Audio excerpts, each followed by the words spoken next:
ఆలోచించాల్సిన బాధ్యత ప్రతి పార్టీ మీద ఉంటుంది కదా అనేది అడుగుతున్నాను. ఎస్, కంటిన్యూ చేద్దామండి మీతోటి. ఎస్, కార్తీక్ గారు, మీకేమనిపిస్తోంది? రెండు పార్టీలు గతంలో చెప్పిన మాటలు ఇప్పుడు మాటల మధ్య ఏమైనా వ్యత్యాసం కనిపిస్తుందా? డిఫరెన్స్ ఏమైనా కనిపిస్తోందా? అప్పుడు వైసీపీ చేసినట్టు ఇప్పుడు టీడీపీ చేస్తున్నట్టు ఏం చెయ్యాలి?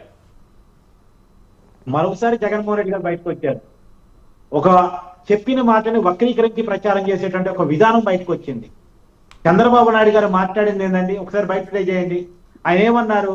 12,000 కోట్ల రూపాయల డబ్బులు కేంద్రం నుంచి ఇప్పించాం, తర్వాత ఫండ్ వదులుకున్నాం, వాటర్ బిల్లు వదులుకున్నాం, అన్ని వదులుకొని ఆ సంస్థను బయటికి పెంచడానికి, ఆ సంస్థను పెంపొందించడానికి, ప్రభుత్వ రంగంలో లాభాలు తీసుకురావడానికి తీవ్రమైన ప్రయత్నం చేస్తున్నాం. రేపు అక్కడ ఒక ప్రైవేట్ స్టీల్ ప్లాంట్ రాబోతా ఉంది. వాళ్ళు లాభాల్లో ఉండి మనం నష్టంలో ఉంటే ప్రభుత్వ రంగంలో ఉన్న వాళ్ళు నష్టాలు వస్తాయి, చెడ్డ పేరు వచ్చే అవకాశం ఉంది. మరింతగా కష్టపడి పనిచేయాలి. 3 నెలలకోసారి నేను రివ్యూ చేస్తాను. మనం దాన్ని వైట్ అండ్ పెయింట్ గా మార్చుకోకూడదు. మనం మరింతగా కష్టపడి పనిచేయాల్సినటువంటి అవసరం ఉంది అనేటువంటి విషయాన్ని చెప్పారు. ఒక రాష్ట్ర ముఖ్యమంత్రిగా, ప్రాపర్టీ ట్యాక్స్ వదులుకున్న వ్యక్తిగా, వాటర్ ట్యాక్స్ వదులుకున్న వ్యక్తిగా, 12,000 కోట్ల రూపాయల బడ్జెట్ ఇప్పించిన వ్యక్తిగా ఆ మాత్రం చెప్పకూడదా? ఏమన్నారు? ప్రైవేటీకరణ చేస్తామని ఏమని చెప్పారా? స్టీల్ ప్లాంట్ ప్రైవేటీకరణ కాబోతుందని ఏమని చెప్పారా? అక్కడున్న భూములు జగన్మోహన్ రెడ్డి గారికి అమ్ముకొని ఆ భూములు వచ్చే డబ్బులు దీనికి పెడదామని చెప్పేసి ఏమన్నా ప్రపోజల్ పెట్టారా? ఆడ చెప్పింది ఏంది? కష్టపడి పనిచేయాలి, ఆ కష్టం మీద నేను రివ్యూ చేస్తానని చెప్పారు. ఇప్పుడు మీ సంస్థ మీ ఎంప్లాయీస్ కి కష్టపడి పనిచేయాలని చెప్పిందండి. అంత మాత్రం కష్టపడి పనిచేయట్లేదని అర్థమా? మరింతగా కష్టపడాలి, మన సంస్థను లాభాల్లోకి తీసుకురావాలి. ఎక్కడైనా ఒక పెద్ద వ్యక్తి చెప్పే మాట ఇవే. పెద్ద వ్యక్తి చేసే వార్నింగ్స్ ఇవే ఇలాగే ఉంటాయి. దీన్ని కూడా తప్పుపట్టే ప్రయత్నం చేసేట, దీన్ని కూడా రాజకీయం చేసే ప్రయత్నం చేసేట. లేదు రేపు ప్రైవేటీకరించబోతున్నామని చెప్తే దాని మీద ఆందోళన చేస్తూ ఒక అర్థం ఉంది. ఇలా ప్రైవేటీకరణ ఆగింది వాస్తవం. మనకు కనపడుతుంది కదా, కొంత ప్రైవేటీకరణ ఆగింది కదా, ఎంతో కొంత. 12,000 కోట్ల రూపాయల కేంద్రం నుంచి ప్యాకేజ్ వచ్చింది వాస్తవం, అవునా కాదా? రాష్ట్ర ప్రభుత్వం ప్రాపర్టీ ట్యాక్స్ వదులుకుంది వాస్తవం, అవునా కాదా? వాటర్ ట్యాక్స్ వదులుకుంది వాస్తవం, అవునా కాదా? అదే క్రమంలో దాన్ని లాభాల్లోకి తీసుకురావాల్సిన అవసరం ఉంది అనేది నిజం, అవునా కాదా? ఈ నిజాల ప్రాతిపదికన జరగాలి తప్ప ఓటు బ్యాంక్ పాలిటిక్స్ ఏంటంటే కార్మికుల్ని ప్రభుత్వానికి వ్యతిరేకంగా మార్చాలి, ఏమన్నా ఏదో అన్నారా అనేది తీసుకెళ్ళాలి. అదే అంటే కార్తీక్ గారు ఇక్కడ ఇంకొక అంశం ఏం లేవుతారంటే, సరిపడా ముడుసరికి ఇవ్వకుండా వాళ్ళ మీద ఒత్తిడి తెచ్చి వాళ్ళని కాంట్రాక్ట్ ఉద్యోగులు తొలగించి ఇన్ని రకాలుగా చేస్తున్నారు. వాళ్ళు ప్రజలు గురిచాడు కరెక్టా? కావాలనే ఇదంతా ఒక ప్లాంట్ గా చేస్తున్నారని ఇప్పుడు కాంగ్రెస్ వాళ్ళ షర్మిల గారు కూడా చాలా ఘాటైన వ్యాఖ్యలు చేయడం మనం చూస్తాం. అంటే ఏంటి అసలు ఏం జరుగుతుంది అనుకోవాలి? ఎస్, నేనేమంటానంటే అండి, ఇందాక మన వైసీపీ నాయకులు మాట్లాడిందంటే ఒకటి మాత్రం నిజం.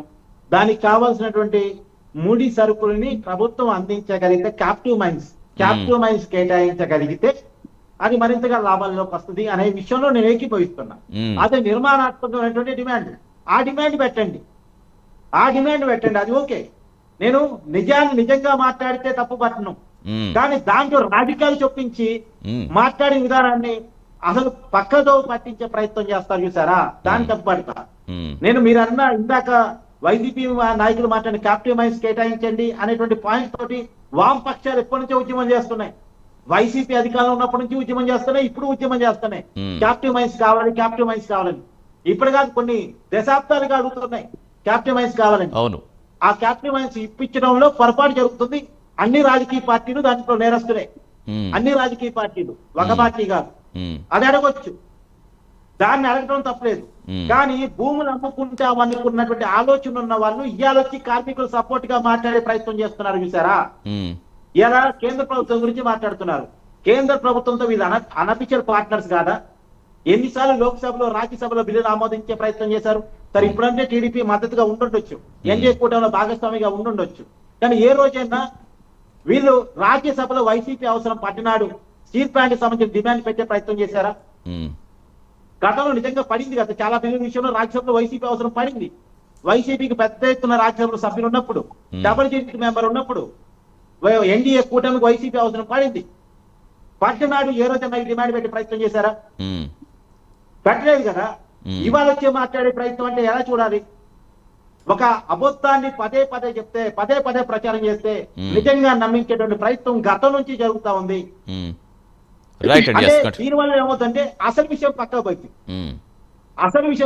క్యాప్టివ్ మైన్స్ కావాలని డిమాండ్ పక్కకు పోయింది. ఇలాంటి కొసరి విషయాలన్నీ బయటకు వస్తాయి. అంటే Right, పని yes, చేయమని continue చేద్దాం, కార్తీక్ గారు, yes. చెప్పన్నారు. వాళ్ళ voice కూడా కార్మికులు తీసుకున్నాక మళ్ళీ మరింత వస్తాను, yes, కష్టపడాలన్నారు. ఎస్ ఉదయశ్రీ గారు నమస్తే అండి, అదే వెల్కమ్ టు ద సమస్యలు డిబేట్. పట్టించే ఉదయశ్రీ ప్రయత్నాలు రాజకీయ పార్టీలు చేయకూడదు. ఖచ్చితంగా అది నేను ఒక మాత్రం చిన్న కంపల్సరీ, ఉదాహరణ ఎందుకంటే కొన్ని రాజకీయం చేసే నేను ఒక అంశాలు ఉంటాయి, చిన్న కొన్ని మాట రాజకీయాలు చెప్పి చేయకుండా వదిలేస్తా. ప్రజా CPI సమస్యల మీద పోరాడాల్సిన రామకృష్ణ అంశాలు గారు ఉంటాయి. మాట్లాడారు. ఎస్ ప్రభుత్వానికి వ్యతిరేకంగా చంద్రబాబు నాయుడు గారికి వ్యతిరేకంగా మాట్లాడారు. ఇదే సిపిఐ రామకృష్ణని ఒకప్పుడు వైసీపీకి వ్యతిరేకంగా మాట్లాడుతూ వాళ్ళు ఏం క్రియేట్ చేసి పెట్టారు తెలుసా? చంద్రబాబు నాయుడు ఏజెంట్ అని క్రియేట్ చేసి పెట్టారు. ఇవాళ సాక్షి ఛానల్ యూట్యూబ్ లో కొట్టండి, ఫస్ట్ బయట సిపిఐ రామకృష్ణ స్లామ్స్ చంద్రబాబు నాయుడు అని పెట్టారు. ఇది కమ్యూనిస్టులు వాళ్ళని ప్రశ్నించినప్పుడు వాళ్ళు అర్థం చేసుకునే విధానమే చంద్రబాబు నాయుడు ఏజెంట్ అన్నారు. ఇవాళ అదే సిపిఐ రామకృష్ణ ప్రభుత్వానికి వ్యతిరేకంగా మాట్లాడుతూ ఉంటే ఇవాళ వాళ్ళు వేసుకుంటా ఉన్నారు బయట. రైట్ అండి, ఎస్ అంటే ఎస్ కంటిన్యూ చేద్దాం కార్తీక్ గారు, కంటిన్యూ చేద్దాం, ఒక్క నిమిషం కంటిన్యూ చేద్దాం. వీళ్ళ వాయిస్ కూడా తీసుకున్నా కంటిన్యూ చేద్దాం. కార్తీక్ గారు నా వాయిస్ మీకు వినిపిస్తోందా?